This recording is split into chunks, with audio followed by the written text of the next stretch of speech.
আসসালামু আলাইকুম, আপনারা সবাই কেমন আছেন? আলহামদুলিল্লাহ আমি ভালো আছি। চলে আসলাম প্রতিদিনের মতন একটা ব্লগ নিয়ে।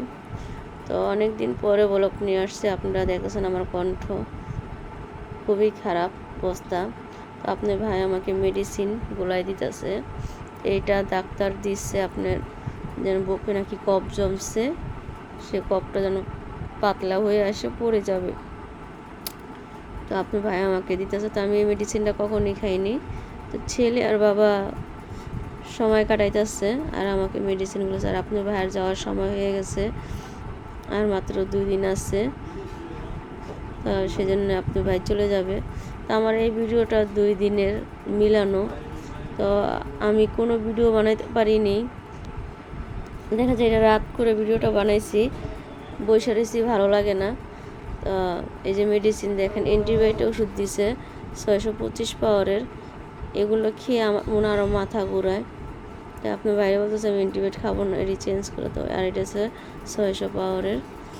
তো এত মেডিসিন খেলে কীভাবে মানুষ বাঁচে? তার উপরও অবস্থা খুবই খারাপ হয়ে গেছিলো গতকাল, দম আটকে গেছিলো। তারপর আপনি ভাই আমাকে আজকে আপনার ভাইয়ের সাথে বাইরে যাব কিছু কেনাকাটার জন্য, আপনার ভাই নেবে।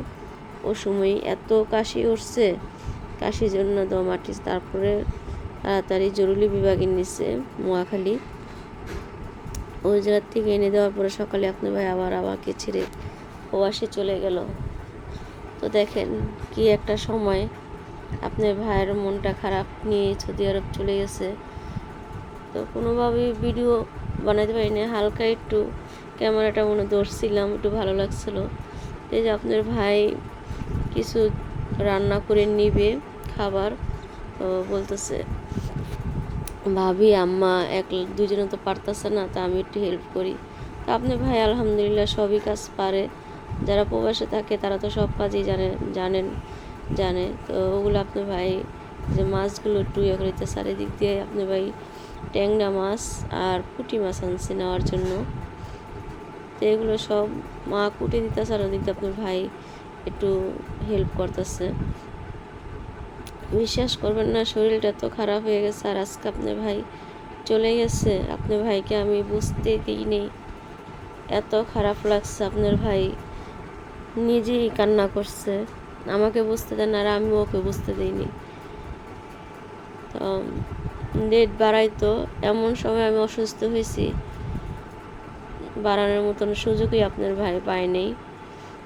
তো সেই জন্য চলে গেছে। তারপর আমি বলছি ঠিক আছে, সমস্যা নেই, তুমি দোয়া করো, আর আমার সাথে তো সবাই আছে, সুস্থ হয়ে যাব। তো আজকেও ব্লাড দিয়ে আসছি। আমি হসপিটালে আপনাদের সাথে ভিডিও করব সেই মন মানসিকতা আজকে ছিল না। আপনার ভাই একদিক দিয়ে গেছে বাসার থেকে, আর একদিক দিয়ে আমি গেছি হসপিটাল। তো এই যে আপনার ভাই এই 2 দিনের ভিডিও বলতেছি মিলানো, আজকে আপনাদের সাথে একটু শ্যুট করলাম। দেখি অনেকদিন ধরে ভিডিও দিচ্ছি না। তো ঠিক আছে, আপনারা আমার জন্য দোয়া করবেন, আমি যেন তাড়াতাড়ি সুস্থ হয়ে যাই। আপনারা সবার কাছে দোয়া চাচ্ছি। আমি এত অসুস্থ আমি কখনই হইনি। তো হঠাৎ এত অসুস্থ হয়ে গেছে। আপনার ভাই খুবই মন খারাপ ছিল, কেউ কাছে কোনো কিছু বলে যেতে পারেনি। শুধু আমার বাসুর ফোন দিছে, বলে গেছে। তা আমার শাশুড়ির কাছে এর আগে বলছে মা আমি চলে যাব। তো কালকে আর ফোন দিয়ে যেতে পারেনি, তার মনই খারাপ ছিল। এই যে দেখেন আমি কথা বলি, তারপর আমার গলাটা কেমন ইয়ে করে আসে। তো আজকে ভিডিওটা ভালো লাগলে অবশ্যই লাইক কমেন্ট শেয়ার করবেন, আরও সাবস্ক্রাইব করে যাবেন, আর আমার পাশে থাকবেন। তো এই যে আপনার ভাই মুরগিটা, দেশি মুরগি আনছে, দেশি মুরগি কেটে তার এক বন্ধুর জন্য আনছে। তো ওই বন্ধুর মুরগিটা কেটে ফ্রিজে রেখে দিবে। আর এদিক দিয়ে নতুন বউ চালের রুটি বানাইতেছে তার বাবার জন্য।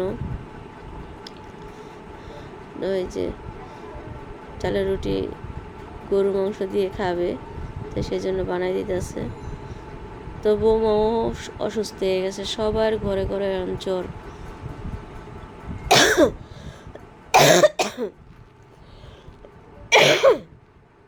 এখানে আমি কথা বলতেছি, এদিক দিয়ে বড় আপু হেল্প করতেছে, আর এই যে মা আর ভাবি আপনার ভাইকে একটু সাহায্য করতেছে, কার্টুনে সব মালগুলো ঢুকাচ্ছে। তো আপনার ভাই সকালে উঠছে তো কোনো গেঞ্জি গাও দেয়নি, তো এটা দেখে আমার অনেক হাসি পাইতেছে এখন।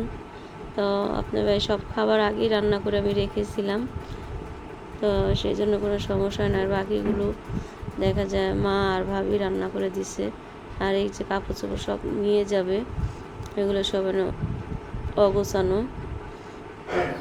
তো আমি তার কোনো ভিডিওই কোনো এসে একটুকুই শ্যুট করছি, যেমন স্মৃতি হিসাবে, যেমন দেখবো হঠাৎ চলে গেল।